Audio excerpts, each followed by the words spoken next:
So last time on Puppy Play, we talked about kind of the history of puppy play, what pet play is, showed some gear, talked about the do's and don'ts of puppy play. Let's go straight into it then. Yeah, I think so.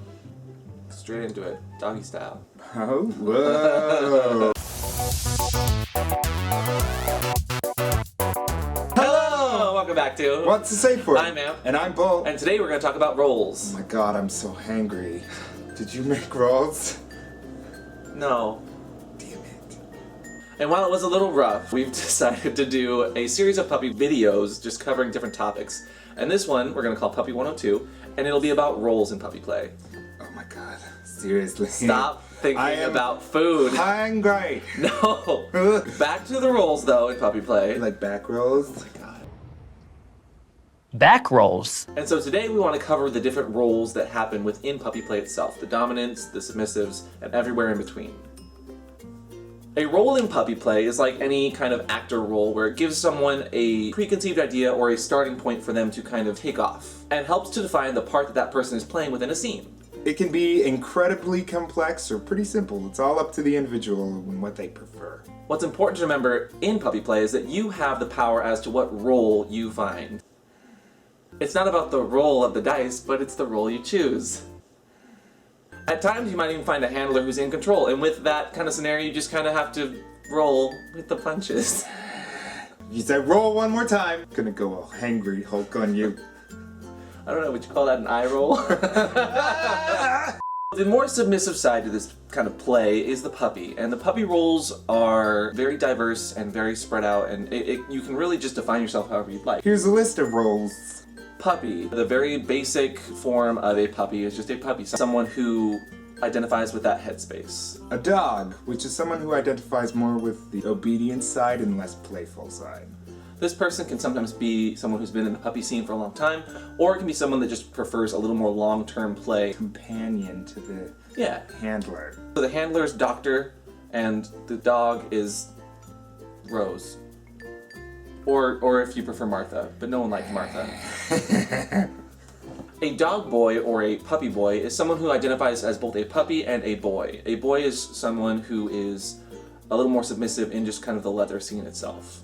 Alpha, betas, and omegas. This is part of a pack order. People tend to fall into these roles when they are taking a more dominant role but are still a puppy. A stray or an uncollared puppy. It is a classification because some people just classify as a stray, or they prefer the word uncollared because stray might have a derogative kind of feeling to them. It's someone who's not wearing a collar but identifies as a puppy. They're very independent. They are a single puppy who don't need no handler.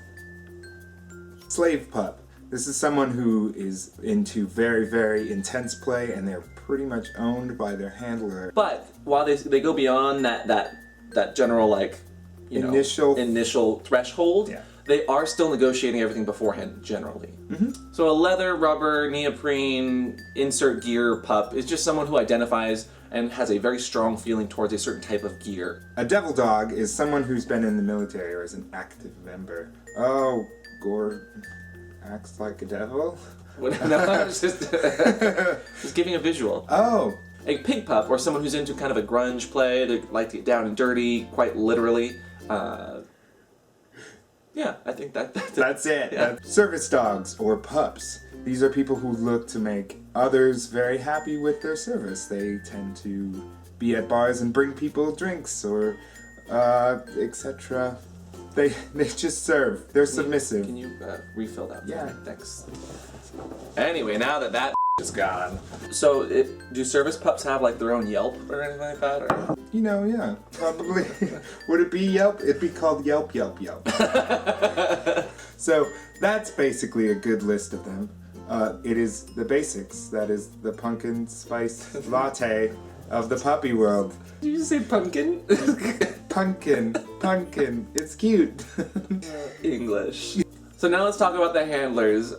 While they're generally fewer in numbers and fewer and far between, kind of not seen as often as puppies in the community, they are still very important because they act as a leader, a mentor, someone who teaches and controls the puppies and keeps them in line. So the first handler is just a handler, someone who doesn't need any sort of specifics, and that's all that they want to be called. A trainer, someone who usually takes in puppies and trains them in a way that's not necessarily the way a handler looks at it, where a handler might have that love and relationship part. A trainer takes in a pup and just uses them for play, or uses. It teaches. A master or mistress, because we're not gender specific and puppy play isn't either. This person is generally very dominant. It could be a master to a slave or a boy pup, someone who's just very, like, they have a, like, power and then... Presence! Yeah. Presence? Oh.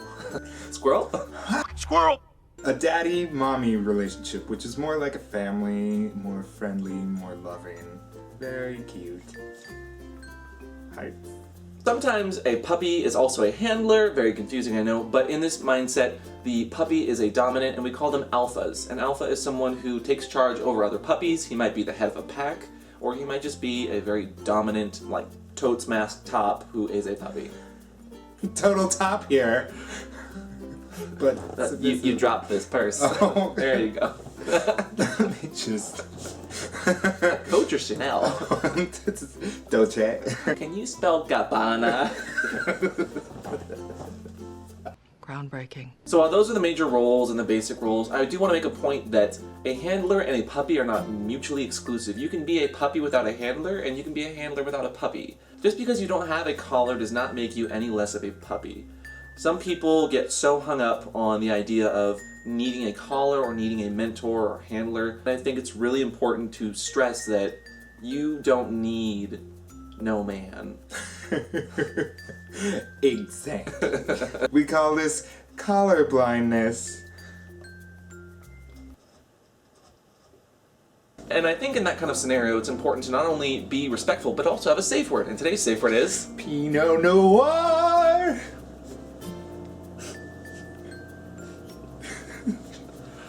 Because no one likes it when a puppy starts whining. Yeah! So this was our second installment of Puppy Play. We'll be doing a lot more. Leave some questions below on topics or maybe something we can cover for the next episode. And for a fun drinking game, drink every time we say rolls. Rolls, rolls, rolls, rolls, rolls, rolls, rolls, rolls, rolls, rolls. You're gonna get so drunk. Are you dead yet? Like, comment, and subscribe, and we'd love to see you next week on What's a Safe Word. Thanks, guys. Bye! So, what do you identify as? What's your role in the community? Sourdough, wheat, whole grain, croissant maybe, if you're a little twisted.